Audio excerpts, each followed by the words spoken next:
আমি চলে আসছি মিশরের নীল নদের পাশে একদম, ঠিক আছে। এখন বসে আছি চেয়ারের উপরে।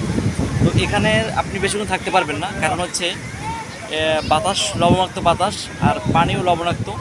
আপনি এখানে যদি মোবাইলের ক্যামেরা ধরেন, বিশেষ করে মোবাইলের ক্যামেরা যদি মানে সাগরের দিকে তাক করে ধরে থাকেন, তাহলে দেখবেন আপনার ক্যামেরা একদম আচ্ছন্ন হয়ে যাবে। যেমন আমি এখন চশমা পরে আছি, চশমা এখন আমি কিছু দেখতে পাচ্ছি না, তারপর পড়তেছি, কারণ যদি আমি চশমা পরে না থাকি আমার চোখ চুলকাবে, এই জন্য আমি চশমা পরে আসছি এখনও। আসলে এখানে আপনি যদি 1-2 ঘন্টা থাকেন, আপনার চুল থেকে শুরু করে হাত পা পুরোটাই লবণাক্ত হয়ে যাবে, প্রচুর পরিমাণে লবণাক্ত পানি। আর এখন ঘুরতে আসছি সাগরের। আর এটার বিশেষত্ব হচ্ছে দেখেন, উপরে যে সাগর, আকাশটা এখন নীল, আর সাগরের যে পানিটাও নীল একদম, ঠিক আছে।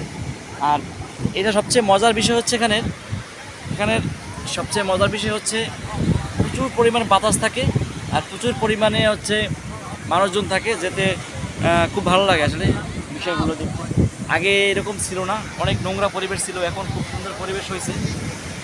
চেয়ার আছে, ছাতা আছে, সব কিছু আছে, টিকিট সিস্টেম করছে। আর আমার পিছনে যে বিল্ডিংগুলো দেখতে পাচ্ছেন, ওই যে বিল্ডিংগুলো, এগুলো সম্পূর্ণ হচ্ছে হোটেল রেস্টুরেন্ট, ঠিক আছে।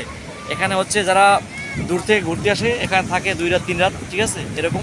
এই হোটেলগুলো ভাড়া হয় না কখনোই, মানে বছর বছর বছর বা 1 মাস 1.5 মাস এরকম ভাড়া হয় না। এটা হচ্ছে 2 দিন 3 দিনের জন্য ভাড়া হয়। আর এই জন্য এই পাশে যতগুলো হোটেল রেস্টুরেন্ট দেখতে পাচ্ছেন, সবগুলো হচ্ছে আপনার যারা দূর থেকে আসে তারা আর কি থাকে এখানে। এই দেখেন, ঠিক আছে, পুরোটা হচ্ছে রেস্টুরেন্ট। মানে এইটা এত সুন্দর একটা পরিবেশ কি, আপনি ওই বাড়ির ভিতরে বসে সাগরের ভিউ দেখতে পাবেন, ঠিক আছে। এই একটা সুন্দর পরিবেশ। আর বিশেষ করে এই সাগরের পাশ দিয়ে, সম্পূর্ণ সবগুলো সাগরের পাশ দিয়ে হচ্ছে আপনার বাসাগুলো, ঠিক আছে। হোটেলগুলো সবই সাগরের পাশ দিয়ে। আপনি সারাক্ষণ বসে থাকতে পারবেন, সমস্যা নাই। রাতের বেলা ভিউ দেখতে পাবেন, খুব ভালো সিস্টেম, ঠিক আছে। আর একদম পুরোটা সাগর দেখা যায়। এই পাশটা পুরোটা ভরে একদম হচ্ছে চেয়ার রাখা আছে, চেয়ার এবং ছাতা। আগে এরকম ছিল না কিছুই। তো প্রচুর পরিমাণে বালু আছে উপরে, বালু আছে।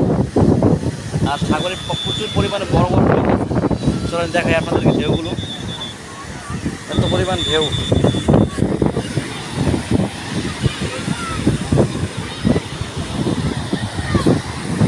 বালুর কারণে হাঁটা যায় না। আমি ওদিকে মোবাইল ধরলে মোবাইল একদম লবণাক্ত হয়ে যাবে, আমি জানি। তারপর ধরলাম আপনাদের দেখানোর জন্য ঢেউগুলো দেখা।